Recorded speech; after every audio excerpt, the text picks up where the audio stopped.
오늘 아침 일라디오.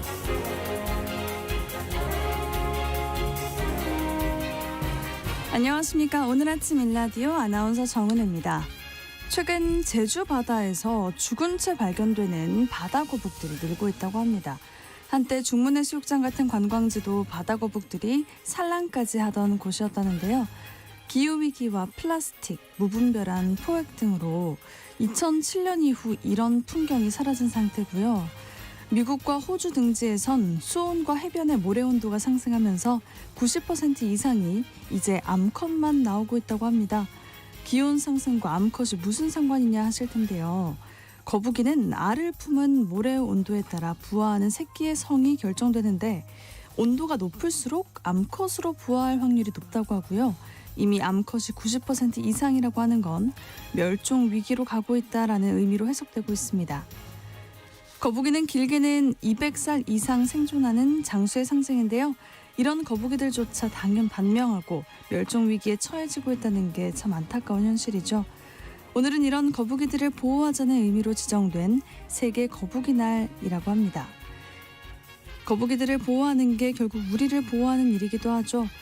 거북이를 통해서 우리 지구 환경을 다시금 돌아보는 날이 되길 바라면서 5월 23일 금요일 오늘 아침 일라디오 출발합니다.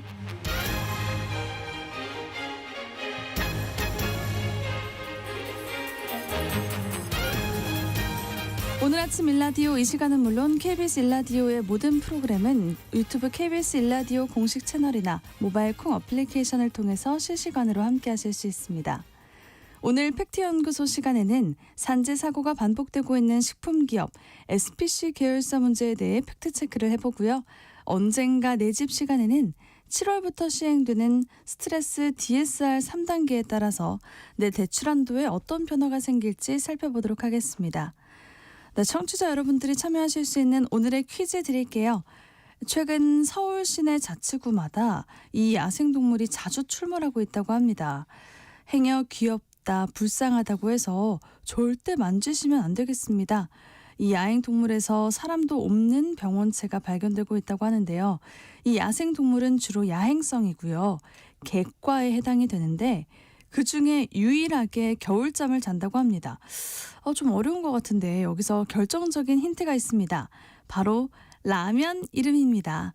여러분, 동물 이름인 라면 딱 하나 떠오르시죠? 네, 바로 그겁니다. 지금부터 문자 보내주세요. 추첨을 통해서 농촌진흥청에서 제공하는 흑삼 세트를 한 분께, 향긋한 커피 드실 수 있는 모바일 커피 쿠폰 4분께 드리도록 하겠습니다. 방송에 참여하실 분들은요. 단문 50원, 장문 100원이 드는 유료 문자 샵 9730, 샵 9730으로 보내주세요. 유익한 정보와 살아있는 이야기가 있습니다. KBS 오늘 아침 일라디오. 이 정보가 사실인지 혼란스러운 내용을 바로 잡아보는 팩트연구소 시간입니다. 오늘 살펴볼 주제는요. SPC 삼립 산재 사망사고인데요. 우리에게 굉장히 친숙한 식품기업인데 이 기업의 산재 사망사고가 끊이지 않고 있습니다. 선정수 팩트체커와 그 내용 살펴보도록 하겠습니다. 안녕하세요. 네, 안녕하세요. 네, 반갑습니다. SPC 그룹에서 또 산재 사망사고가 발생했습니다. 먼저 어떻게 된 일인지 그 개요부터 좀 짚어봐 주시죠. 네, 지난 19일 새벽 3시쯤에 경기도 시흥시 소재 SPC 삼립 시화 공장에서 50대 여성 직원 A씨가 작업 도중 숨졌습니다. 언론을 통해 전해진 바로는 뜨거운 빵을 식히는 작업 과정에서 제품이 컨베이어 벨트를 타고 이동을 하는데 돌아가신 A씨는 벨트가 잘 돌아가도록 윤활유를 뿌리는 일을 했다고 합니다. 이 작업 도중에 기계에 몸이 끼어서 숨진 걸로 전해졌습니다. 1차 부검 소견은 다발성 골절로 인한 사망 이렇게 나왔는데요. 말 그대로 몸의 많은 부분이 부서졌다 이런 뜻입니다. 사고 이후 SPC 삼립은 홈페이지 등에 사과문을 게시했는데요. 사고 직후부터 공장 가동을 즉각 중단했고 같은 공간에서 함께 일하던 동료 직원들의 심리 안정을 위해 노력하겠다 이런 내용이 들어있었습니다. 그리고 당국의 조사에 성실히 임하고 있다. 정확한 사고 원인 파악과 후속 조치에 최선을 다하고 있다. 고인과 유가족께 깊은 애도를 표하며 무거운 책임감을 갖고 사건 수습과 재발 방지를 위해서 모든 힘을 기울이겠다. 이런 내용들도 포함이 되어 있습니다. A씨 시신은 부검을 거쳐서 유가족에게 인도가 됐고요. 지난 22일 발인을 마친 걸로 전해졌습니다. 네, 정말 안타까운 소식입니다. 그런데 상식적으로 좀 납득이 가지 않는 부분이 기계가 돌아가고 있는데 그 안으로 들어가서 윤활유를 뿌린 건가요? 이게 가능한 일입니까? 이번 사고가 발생한 공정은 크림빵을 만드는 공정이었다고 하는데요. 이 뜨겁게 구워낸 빵을 식힌 뒤에 크림을 얹고 빵을 포갠 다음에 비닐봉지로 포장을 해서 제품을 완성하는데요. 이 A씨는 빵을 식히는 공정에서 가동 중이던 컨베이어 벨트에 윤활유를 뿌리는 작업을 하러 벨트 밑으로 들어갔다가 기계에 끼인 걸로 알려졌습니다. 보통 이런 끼임 사고를 방지하기 위해서는 기계를 멈춘 뒤에 정비 작업을 해야 되고, 그리고 실수로 다른 누군가가 기계를 재가동하는 것을 방지하기 위해서 접근 및 조작 금지를 시행해야 됩니다. 그리고 만에 하나 사고가 있을지도 모르니까 2인 1조로 작업을 해야 하는 원칙이 있습니다. 그래야 사고가 나면 즉각 기계를 멈출 수가 있으니까요. 네. 이번 사고가 난 컨베이어 벨트도 자동으로 윤활유를 뿌려주는 장치가 있었다고 하는데요. 이 수작업으로 하긴 힘들고 위험할 때는 무인화, 자동화하는 방법이 있습니다. 그런데 왜 사람이 윤활유 작업을 하러 이 자동으로 윤활유를 뿌려주는 장치가 있음에도 불구하고 왜 사람이 들어갔는지 좀 앞으로 이 조사에서 밝혀내야 될 부분이고요.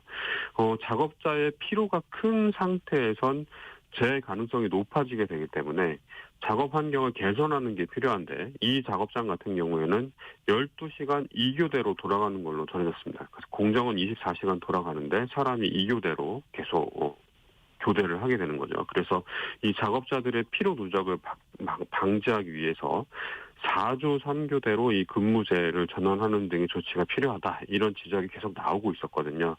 그런데 이 방금 말씀드린 여러 가지 지적된 안전 조치들이 하나도 이뤄지지 않았기 때문에 이런 사망 사고로 이어지게 된 것이죠. 네, SPC 계열사의 산재 사망 사고가 반복되고 있다는 점에서 그간의 실태도 좀 소개해 주시죠. 네, SPC 그룹 계열사인 SPL 평택 제빵 공장에서는 2022년 10월 20대 여성 직원이 소스 교반기에 끼어서 숨지는 사고가 있었습니다. 이게 교반기가 잘 휘저어주는 기계거든요. 그리고 이 공장에서는 50대 여성 직원이 작업 중에 손가락이 기계에 끼어서 골절상을 당하거나 20대 외주 업체 직원이 컨베이어 벨트가 내려앉는 사고로 머리를 다치기도 했습니다. 또 성남 샤니 제빵 공장에서는 2023년 8월 50대 여성 직원이 반죽 기계에 끼어서 숨지는 사고가 또 있기도 했었습니다. 이런 사고 때문에 허영인 SPC 회장이 대국민 사과를 하기도 했고요. 그리고 국회 국정감사장에 SPC 계열사 경영진들이 불려나가서 질타를 받기도 했죠. 국민의힘 김소희 의원이 공개한 자료에 따르면 SPC 계열 공장에서 2020년 1월부터 지난해 4월까지 발생한 산재 사고는 모두 572건에 이르는 걸로 나타났습니다. 월 평균 11번꼴로 산재 사고가 일어난 셈이죠. 네, 허영인 그룹 회장이 대국민 사과를 하고 거액의 안전 투자를 약속했던 거 많은 분들이 기억하실 텐데요. 그럼 그동안 SPC 그룹 뭘 했었나요? SPC 허영인 회장은 2022년 10월에 대국민 사과를 발표하면서 이렇게 말했습니다. 뼈를 깎는 노력으로 안전관리 강화는 물론 인간적인 존중과 배려의 문화를 정착시켜 신뢰받는 기업으로 거듭날 수 있도록 최선을 다하겠다. 이렇게 네. 얘기를 했는데요. 그러면서 재발방지 대책도 내놨습니다. 향후 3년간 1,000억 원을 투자해 전사적인 안전관리를 강화하겠다. 안전시설 확충 및 시설 자동화에 700억 원, 작업 환경 개선과 안전문화 형성에 200억 원, 사고가 발생한 SPL에는 산업안전 개선을 위해 100억 원을 집중 투자하겠다. 이렇게 밝혔습니다. 그리고 SPC그룹은 홈페이지를 통해서 2022년 4분기부터 2024년까지 목표 금액의 약 84%에 해당하는 835억 원을 해당 기간의 계획보다 빠른 속도로 집행했다. 이렇게 밝히고 있습니다. 그럼에도 이번 사고를 막는 데 실패한 거죠. 그래서 노동계에선 안전 경영 시스템 집행 결과를 공개하고 이를 객관적으로 검증할 수 있는 SPC 안전경영합동검증위원회 이런 걸 구성을 하라고 요구를 하고 있습니다. 투자금이 얼마나 어디에 어떻게 쓰였는지 투명하게 공개하라는 취지입니다. 그룹 총수가 여러 차례 대국민 사과를 하고 거액을 투자하겠다고 했음에도 불구하고 그리고 거액이 이미 집행됐다고 했음에도 불구하고 또다시 사망사고가 일어났다는 건 이 SPC 그룹 측의 안전 대책이 충분치 않았다. 이런 걸 보여주는 방증하는 사례라고 할 수 있습니다. 네, 그 많은 분들이 왜 빵을 만드는 회사에서 이렇게 많은 사고가 일어나는지 의구심을 가질 것 같아요. 이렇게 빵 만드는 게 위험한 일인 건가요? 왜 그런 건가요? 가정이나 소규모 제과점에서 빵 만드는 걸 연상하시는 분들이 많을 텐데요. 이 SPC 계열사들은 산업적으로 그러니까 대규모로 빵을 만듭니다. 엄청나게 큰 기계가 돌아가고 있고요. 라인도 길고 작업에 투입되는 사람도 많고요. 그리고 업무 강도도 굉장히 높은 편이죠. 네. 그런데 설비는 노후화됐고 안전에 대한 투자를 하고 무인화 자동화 시도를 하고 있다고는 하지만 곳곳에 사람이 직접 해야 하는 위험한 일들이 많죠. 이런 것들이 철저하게 관리되지 않고 있기 때문에 사고가 끊이지 않는 겁니다. 식품 산업 전체적으로 봐도 산업재해는 끊임없이 발생하고 있는데요. 고용노동부 통계를 살펴보면 2024년 식료품 제조업의 업종별 재해율은 0.99%로 나타납니다. 전 산업, 모든 산업을 합쳐서 평균을 내면 재해율이 0.67%가 나오는데요. 이 식료품 제조업의 재해율이 더 높죠. 왜 그러냐면 이 식료품 제조업이 영세한 기업이 많고 설비 노후와 부족한 안전시설, 매끄럽지 못한 공정 자동화 이런 원인으로 재해율이 높은 걸로 나타납니다. 그런데 SPC의 경우에는 대대적인 안전 투자를 했다고 밝히고 있기 때문에 약간 좀 이해가 가지 않는 측면이 있죠. 이번 사고의 원인 규명 과정을 좀 더 지켜봐야 되겠지만 SPC 안전대책이 이 제조 공정에서는 제대로 작동하고 있지 않은 것 아닌가 하는 의구심이 드는 것도 사실입니다. 네, 근데 재난은 한 가지 이유만으로는 찾아오지 않잖아요. 이런 말도 나오게 하는 사건인 것 같아요. 네네. 산업 안전과 관련해서 하인리 법칙이라는 게 있는데요. 1대 29대 300의 법칙이라고 부르기도 합니다. 이게 이 산업안전 관련 교과서에도 나오는 내용인데 중대한 산업재해가 한 건 발생을 하면 그 전에 같은 원인으로 발생한 경미한 산업재해가 29건이 있었고 그리고 산업재해로 이어지지는 않았지만 같은 원인으로 발생한 징후가 300건 이상 나타났었다. 이런 이야기입니다. 비슷한 버드의 법칙이라는 것도 있는데요.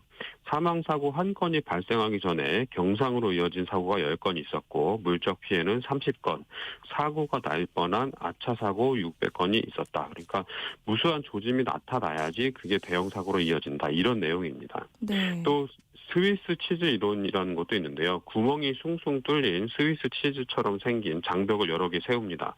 이 장벽이 산업안전 조치를 의미하는데요. 한 가지 조치가 완벽하지 않아서 구멍을 통과하는 위험 요소들이 있다고 하더라도 여러 겹의 안전조치 장벽을 세워놓으면 모든 구멍을 다 빠져나가서 위험이 사고로 이어질 가능성이 굉장히 낮아진다. 이런 이야기입니다. 그만큼 다중안전조치의 중요성을 강조하는 건데요. 산재 사고가 일어났을 경우에 여러 가지 안전조치들이 전부 다 무력화됐기 때문에 이런 대형 사고로 이어지는 거거든요. 이번 사고도 조사가 진행되면 어떤 원인들이 연쇄적으로 뚫렸는지 찾아낼 수 있을 걸로 보입니다. 네, SPC 그룹에 대한 불매 운동에 다시 불붙을 조짐이 나타나고 있다면서요? 네, SNS와 커뮤니티를 중심으로 이 SPC 그룹 계열사 브랜드 전체를 공유하면서 불매 운동에 동참하자 이런 내용의 게시물이 확산을 하고 있습니다.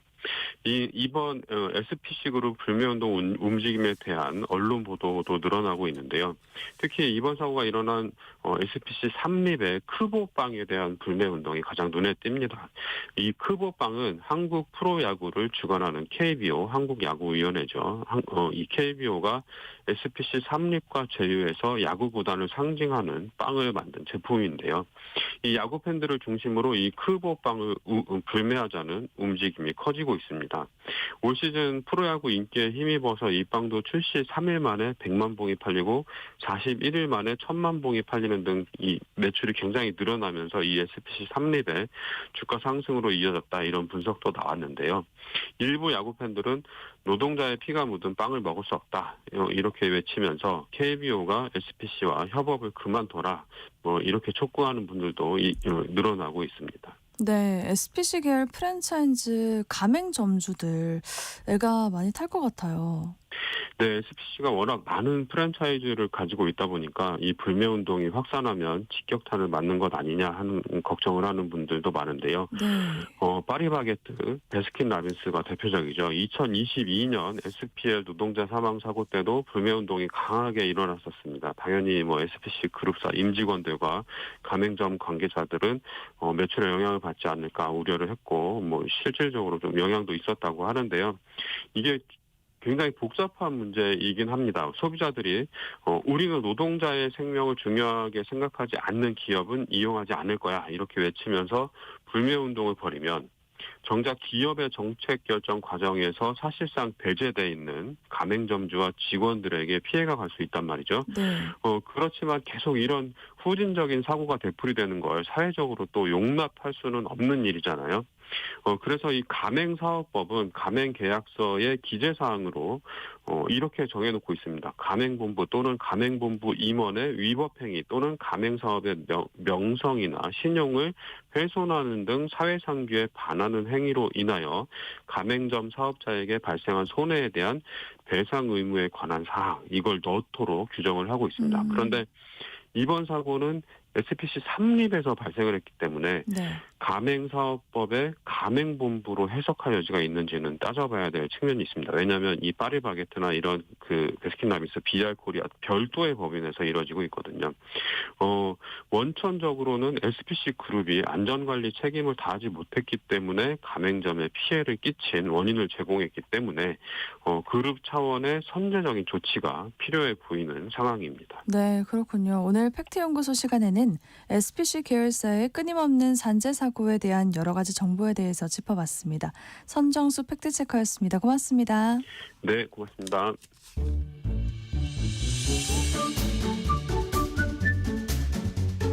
아침을 여는 기분 좋은 습관.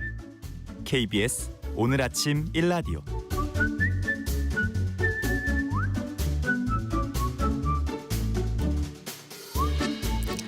총 부채 원리금 상환 비율 DSR에 반영하는 스트레스 DSR 3단계가 7월부터 시행이 됩니다. 변동금리 대출 차주에게 가산금리를 부과해서 대출 한도를 줄이는 제도인데요. 대출 문턱이 더 높아지는 만큼 이사 계획 있으신 분들 미리 계획 잘 세우셔야 할 텐데요. 오늘 언젠가 내 집 시간에서 자세한 내용 살펴보도록 하겠습니다. 커넥티드 그라운드 최상욱 대표님 나오셨습니다. 안녕하세요. 예, 안녕하세요. 네, 스트레스 DSR 들었던 내용이 사실 가물가물한데 어떤 제도인지 다시 한번 짚어주시죠. 네, 가계대출을 받을 때 소득 대비 원리금 상환액이 일정 비율을 넘지 못하게 하고 있습니다. 그게 40%를 넘지 못하도록 하는 것이 현재 DSR이라고 하는 제도인데요. 스트레스 DSR은 미래의 금리 변동의 위험, 그러니까 금리가 상승했을 때는 원리금 상환액이 40%를 넘어갈 수도 있기 때문에 미리 가산금리를 반영을 해가지고 대출 한도를 축소해 놓자라는 그런 개념이 작동이 된 것입니다. 네. 2022년, 23년에 실제로 이런 일이 있었고요. 그때 금리가 올라가면서 많은 차주들이 DSR이 40%를 넘어가는 것이 있었기 때문에 이거를 미리 조기 방지하고자 24년부터 1단계, 2단계 이렇게 3단계 나눠가지고 단계적으로 가산금리를 더 올리는 방식으로 스트레스 DSR을 운영을 해왔는데 이번 7월 1일부터 3단계가 시행이 되면서 다시 한번 리마인드가 된 것입니다. 그렇군요. 근데 가계부채가 심각하다고는 하는데 지금 어떤 점들을 심각하게 봐야 할 상황인가요?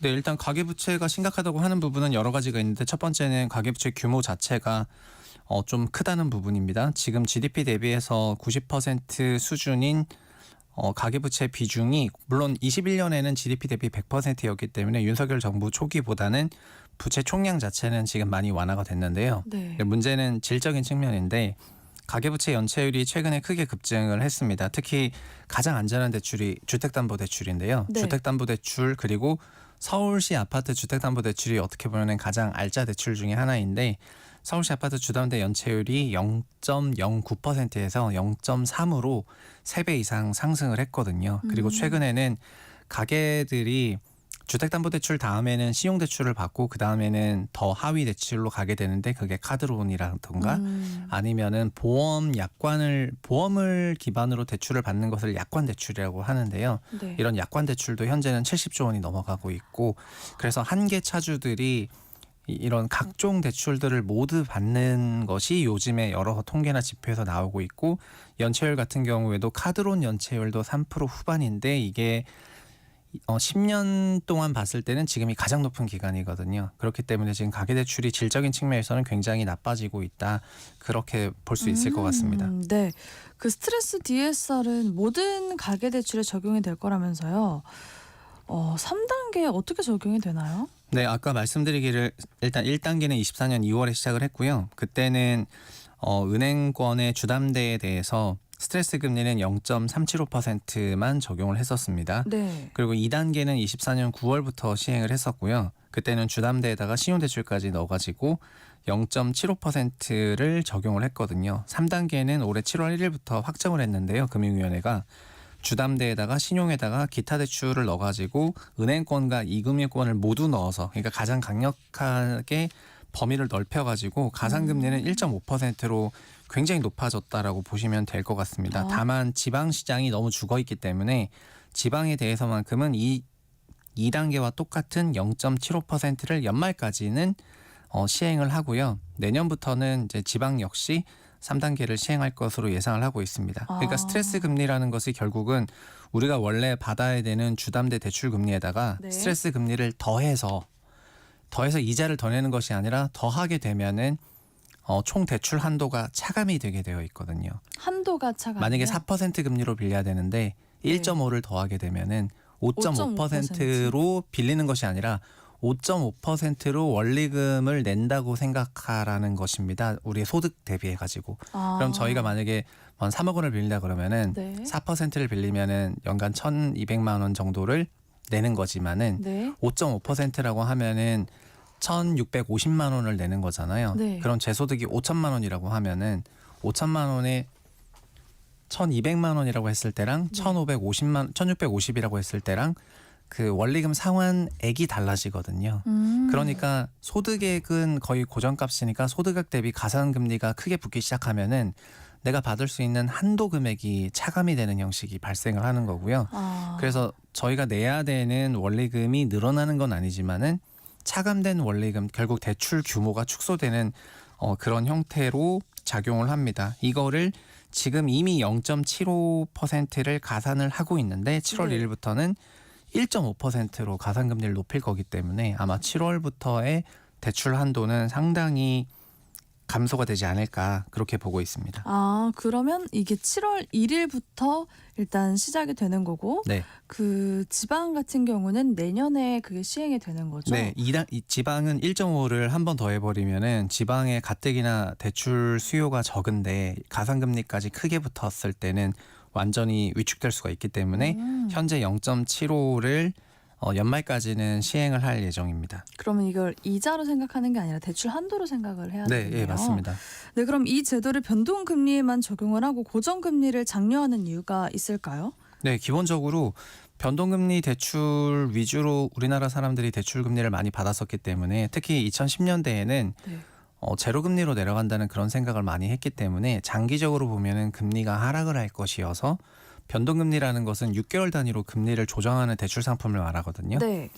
6개월 후나 12개월 후에 금리가 내려갈 거라고 생각하면 변동금리가 유리하다라는 이런 방식으로 변동금리를 많이 받았었다가 22년 하반기 때 기준금리가 미국도 500bp가 상승하고 한국도 3%나 올라갔는데 그러다 보니까 금액은 대출 금액은 똑같은데 2.5% 주담대를 받다가 갑자기 5% 주담대를 받게 되니까 이제 DSR이 거의 기준치를 넘어선 일이 발생을 하게 된 거거든요. 그래서 금융권에서는 이런 일들이 앞으로도 발생하지 않기 위해서는 미래의 금리 상승에 대해서 미리 어느 정도 버퍼를 만들어야 될 거라고 생각을 한 것이고, 그래서 변동금리 대출을 받는 경우에는 DSR 추가 가산금리를 강력하게 적용을 해서 사람들이 받는 금리를 고정금리 성격으로 아니면 혼합형 성격으로 받도록 유도하기 위해 가지고 이 제도를 도입을 했습니다. 아, 그렇군요. 그래서 예전에는 뭐 변동금리가 더 유리하다 네. 그런 얘기가 있었는데 지금 변동금리가 요즘은 가산금리가 어떤가요? 훨씬 크기 때문에 네. 내가 집을 사는데 만약에 3억이 필요하다 그러면은 3억을 내 소득으로 원래 받을 수가 있었지만 네. DSR 3단계를 하게 되면 1.5%가 붙어버리니까 그 원리금 합산액이 훨씬 커져가지고 제 소득으로 못 받을 수가 있거든요. 그럼 오히려 고정금리가 그럼 더 맞아요. 낮겠네요. 그러면은 그냥 혼합형이나 고정금리로 받는 것이 낫습니다. 사실 혼합형이라는 거는 처음 5년 동안은 금리를 고정하고 나머지 기간에는 6개월부터는 금리를 변형하는 거를 말하는데요. 변동금리로 돌아가는 걸 말하는데, 그래서 언제부턴가 변동금리다 고정금리다만 있었는데 최근에는 혼합형이다라는 용어가 많이 나왔고 한 3, 4년 전부터, 그래서 지금은 혼합형 대출을 많이 받고 계십니다. 그래서 혼합형은 처음 5년이 5년이 고정금리. 그 고정금리고 네. 그 이후에 변동 맞습니다. 나중에 변동금리로 전환하는 겁니다. 근데 어쨌든 5년은 고정금리로 가니까 5년 동안의 금리 변화에 대해서는 이제 금융부처에서 바라봤을 때는 이 대출이 차주의 소득 대비해서 뭐 40% DSR 기준을 넘어서거나 그럴 일은 안 생기는 거니까 이렇게 유도를 하고 있습니다. 그래서 작년에 1, 2단계를 거쳐오는 동안에 가계대출 규모 어떤 변화가 생겼었나요? 실제로 스트레스 DSR 때문에 가계대출이 크게 위축됐다라고 보긴 어렵지만은 이 DSR이라는 제도 자체도 22년 1월부터 시행을 했거든요. 그러니까 22년 1월 이전과 됐네요. 비교를 해보면은 네. 이 제도가 시행이 되고 나서 가계대출 증가 규모는 확실히 크게 위축이 되었어요. 네. 원래 문재인 정부 있었던 기간에는 대출을 많이 받을 때는 가계대출이 연간 120조 원을 받았고요. 못 받아도 60조 원 정도 빌렸거든요. 연 120조면 월에 10조씩 빌리는 거지 않습니까? 네. 그런데 윤석열 정부 들어서 DSR이 시행이 되면서는 가계대출이 평균적으로 연에 40조 원으로 내려갔거든요. 그래서 DSR이 확실히 소득 기준으로 대출을 받다 보니까는 가계가 대출을 못 받는 그런 데 영향을 확실히 줬고요. 그리고 1단계, 2단계는 1단계는 0.375%밖에 안 되기 때문에, 그리고 0.375%를 다 더하는 것이 아니라 이거를 또 희석해서 더해줘요. 그러니까 0.375에 40%만 더하자 아니면 20%만 더하자 이런 방식으로 한 번 더 완화를 하기 때문에 실제 가산금리는 0.1에서 0.15 정도여서 큰 티가 안 났었기 때문에 스트레스 DSR 1단계와 2단계는 큰 영향은 없었는데요. 3단계는 일단 기본적으로 가산금리 규모 자체가 1.5로 너무 커졌기 때문에, 그리고 적용 비율도 이번에는 강화를 했거든요. 그래서 그거를 생각해 보면은 DSR 3단계는 확실하게 대출 수요 감소를 만들어낼 거라고 생각을 하고 있습니다. 그렇군요. 그래서 일단 3단계 적용을 앞뒀잖아요. 네네. 그러면 그 지금 상황은 어떻다고 보면 될까요? 그러니까 지금 3단계를 한다고 하니까 대출 한도가 줄어든다는 생각 때문에 시장에서는 7월 1일 시행 전에 집을 미리 좀 선계약을 하고 그다음에 DSR 3단계 적용을 안 받아놓는 것이 좋지 않냐, 그거를 해지하는 게 좋지 않냐라는 그런 생각들이 조금 몽실몽실 올라오고 있습니다. 특히 1단계, 2단계 때와 달리 3단계 때는 가산금리 부분이 크다는 걸 느끼고 있어가지고 그런 생각들을 많이 하시는 것 같습니다. 네, 그래서 1, 2단계를 거치는 동안에는 그 부동산 시장의 거래량이나 집값의 변화가 있었죠? 네. 1, 2단계를 그러니까 주택 가격이나 이런 게 스트레스 DSR만으로 결정되는 건 아니기 때문에 네. 그리고 그렇지만 대출에 영향을 많이 받거든요. 그래서 DSR 규제를 하고 나서는 주택 시장이 지난 3년간 어떻게 올라갔냐면은 22년에 DSR을 시행을 했더니 가계가 대출 받을 여력이 없다는 거를 저희가 다 알게 됐고요. 그래서 DSR 적용을 받지 않는 대출들이 또 있습니다. 정부에서 매년 시행하라는 그런 대출들이 있는데 그런 게 나왔을 때만 주택시장이 좀 강세로 갔었고 네. DSR 적용을 하는 일반적인 시기로 가게 되면은 시장이 항상 좀 위축이 되었었거든요. 그게 계속 반복이 되어 왔습니다. 그런데 이번 7월부터도 만약에 스트레스 DSR 3단계를 적극적으로 적용을 하고 그리고 DSR을 우회할 수 있는 그런 대출 프로그램이 없다고 한다면은 확 위축이 되겠네요. 네, 그러면은 다시 한번 시장이 위축될 가능성이 높죠. 네, 적용되는 스트레스 금리의 산정 기준은 어떻게 결정이 되나요? 네, 그 계산식 산정하는 금리는 기준금리랑 대출금리 사이에 뭐 일정한 공식이 있는데 네. 그 공식이 최대값을 공식도 있고 최대값이라는 그런 개념도 최소값이라는 개념도 있는데 지금 이제 저희가 1.5라고 얘기를 한 게 그 값에 결정된 최소값이라고 보시면 될 것 같습니다. 네, 결국은 이게 현재 원래부터 1.5로 나와가지고 이걸 적용해야 되는 게 맞는데 이게 1, 2, 3단계를 나눈 이유는 한 번에 1.5를 갑자기 적용해버리면 사람들이 적용 못할 수도 있기 때문에 우리가 그냥 단계를 나눠서 1.5의 4분의 1 값인 0.375를 24년 2월부터 하겠다. 그리고 1.5의 2분의 1 값인 0.75%를 24년 9월부터 하겠다. 그리고 1.5의 그 본값을 그냥 25년 7월부터 하겠다라고 예고를 하고 이거를 시행을 하고 있는 것이어가지고요. 현재 네. 가상금리는 그냥 1.5%로 나오고 있습니다. 그렇군요. 지방은 워낙 침체되어 있다고 들었는데 이건 어떻게 적용이 되나요? 네, 지방은 말씀드린 대로 0.75%인 2단계 값을 연말까지 적용할 예정이고요. 네. 지금 지방의 침체라는 거는 매매 거래량 침체뿐만 아니라 실거래가 위축이 같이 나타나는 거기 때문에 그런 결정을 한 것 같습니다. 그래서 결론은 3단계가 시행이 되면 내 대출금 규모가 얼마나 줄어들게 되는지 궁금해요. 예를 들어서 설명해 주시겠어요? 네, 그 3단계가 시행이 됐을 때 대출이 얼마나 줄어드냐면요. 이거는 금융부처에서 보도자를 통해 가지고 발표를 했거든요. 그래서 수도권 지역에 소득이 1억 원인 차주가 있는데 네. 30년 만기로 원리금 균등 상환을 받고 대출 금리를 4.2%라고 가정을 해보면은요. 기본적으로 금리라는 거는 변동형 그리고 혼합형 이런 금리가 있다고 하면은 원래 미적용할 때는 요 소득 1억 원 차주이신 분이 대출을 받을 수 있는 한도가 6억 8천만 원이었는데요. 네. 2단계가 0.75%였잖아요. 2단계를 적용하게 되면은 변동금리로 받으시는 분은 5.9억 원으로 한도가 9천만 원 감소하게 되고 혼합형을 받으시는 분은 6억 3천만 원으로 한도가 5천만 원 감소를 했거든요. 그런데 이번엔 3단계를 하지 않습니까? 3단계를 하게 되면은 변동을 하셨던 분이 5.9억 원에서 5.7억 원으로 1,900만 원 빠지게 되고요. 그리고 혼합형 하시는 분은 6.3억 원에서 5.9억 원으로 3,300만 원 빠지게 되거든요. 네. 그래서 저희가 평균적으로 한 10억 정도 되는 주택을 1억 소득이신 분이 자기 소득의 10배 주택을 산다고 했을 때 6억대의 대출을 받게 되는데 그게 6.8억 원 이걸 미적용하게 되면 6억 8천 정도 받을 수 있던 것이 네. 지금 3단계를 시행했을 때는 평균 5억 7천에서 5억 9천 이런 금액을 받으니까 한 1억 빠지는 거예요. 꽤 그럼- 많이 빠지는 거네요. 맞아요. 그러면 그 금액을 자기가 또 다른 방식으로 자본을 조달해야 되니까 네. 그 집을 살 수 없게 된다거나 아니면은 더 이제 주택 매매 가격을 좀 낮춰서 매수를 해야 하거나 하는 그런 일이 생길 것 같습니다. 그 7월 1일부터 시행이 되니까 올해 어차피 이사 계획이 있으신 분들이라면 3단계 시행 전에 서둘러서 대출을 받으려고 할 것 같아요. 네. 어떤가요? 근데 지금 벌써 5월 중후순이어가지고 얼마 안 남았네요. 그리고 심사 5월 기간도 있죠. 맞아요. 5월 아니 근데 어쨌든 이 매매 계약을 체결하게 되면은 네. 계약서를 기준으로 7월 1일 아, 전까지라고 그렇군요. 하면은 이거를 소위 종전 단계로 적용을 해줄 거기 때문에 이렇게 하고 있습니다. 그럼 그런데 6월 말까지 네. 계약이 체결이 되면 상관이 없을까요? 네 맞아요. 아. 그렇게 하면은 상관이 없이 적용을 할 겁니다. 그런데 그래서 그 이후에도 근데 단기적으로 한 달 반 만에 뭐 집을 사는 그런 큰 의사결정을 이제 내리기가. 스트레스 금리 1.5%로 인해 가지고 한 해 만에 결론을 내리긴 되게 어려워질 것 같은데 네.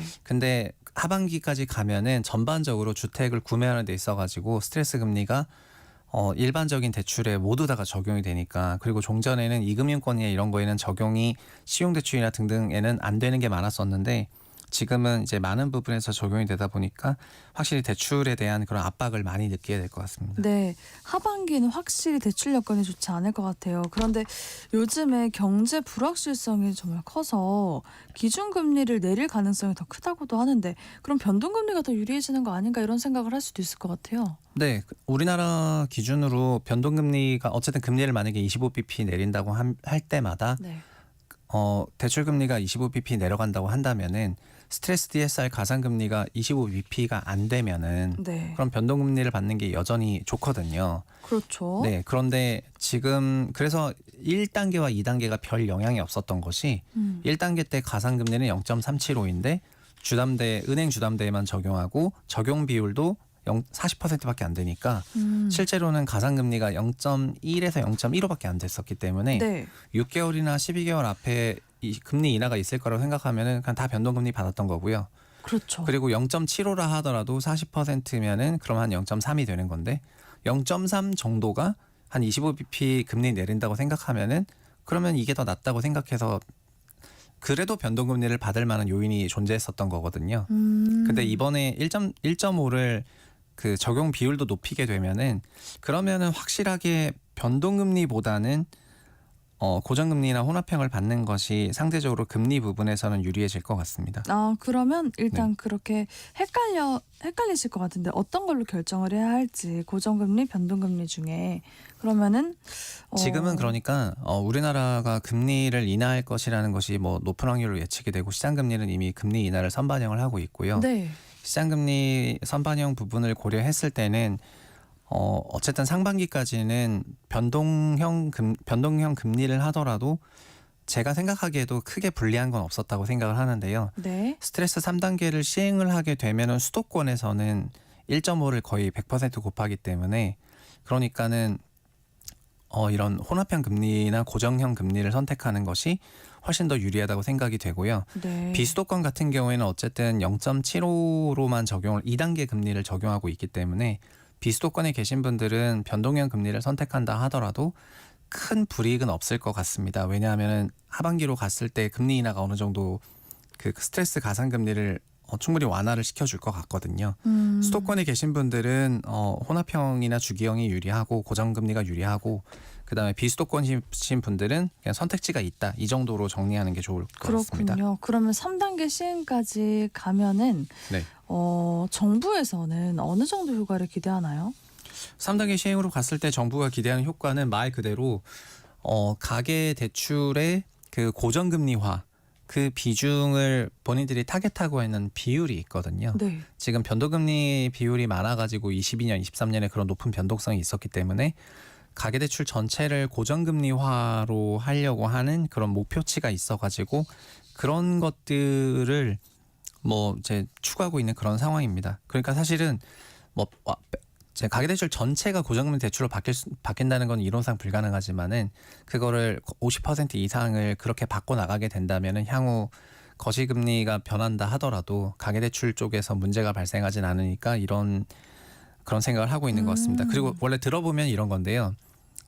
우리나라에 어떤 얘기들이 있냐면은 네. 원래 부동산 가격을 조금 22년에 한국이 금리가 많이 올라갔을 때 주택가에 큰 폭의 조정을 받았었는데 더 올리지 못했던 것이 이제 미국에서도 막 300bp, 500bp 올렸을 때 저희는 300bp 올렸는데 물론 한국적인 상황에서 그렇게 올리긴 했는데 더 못 올렸던 이유가 더 올렸을 때 가계가 그 원리금 이자액이 너무 커지게 되면서 디폴트가 날 거라는 그런 생각이 굉장히 많았었거든요. 네. 그리고 그때 많이 못 올렸던 거는 한국이 다 변동금리였고 그럼 미국은 어떻게 금리를 0.5에서 5.25로 올리냐. 미국은 거의 500bp 올렸잖아요. 네, 그렇죠. 그런 미국 주담대는 거의 99%가 고정금리 주담대거든요. 그러니까 과거에 2%나 1.5%에 받아놨던 주담대가 현재 기준금리는 5.25로 올라갔지만은 그 주담대가 30년을 갔기 때문에 미국 가계는 22년의 금리 상승기에 아무런 데미지가 없이 네. 넘어갔고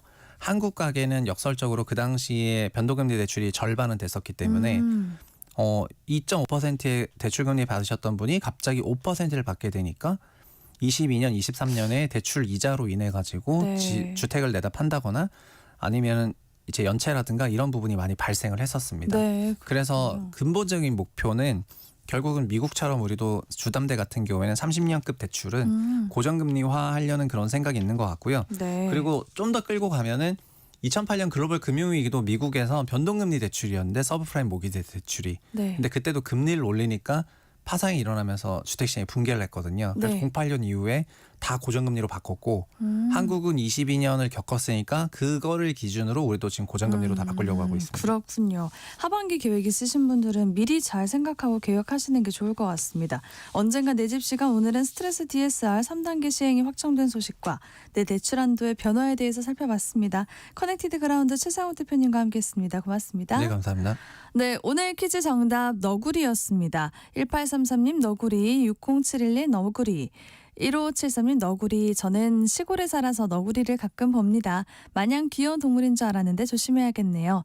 3045님 너구리. 기가 막힌 힌트에 빵 터졌네요. 항상 하루 시작 함께하는 오늘 아침 일라디오. 아끼는 자식같이 자랑스럽습니다. 고맙습니다. 네, 제가 더 고맙습니다. 상품 받으실 퀴즈 당첨자는 중복 당첨 여부 확인 후에 홈페이지에 게시해놓도록 하겠습니다. 전 다음 주 월요일에 인사드릴게요. 오늘 아침 일라디오 아나운서 정은혜였습니다. 오늘 좋은 하루 보내세요.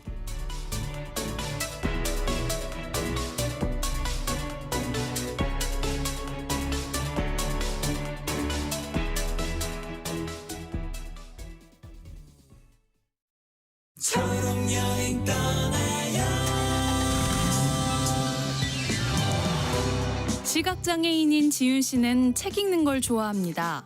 하지만 집 근처 도서관엔 점자책이 거의 없어서 늘 아쉬웠죠. 그러던 어느 날 점자 도서관이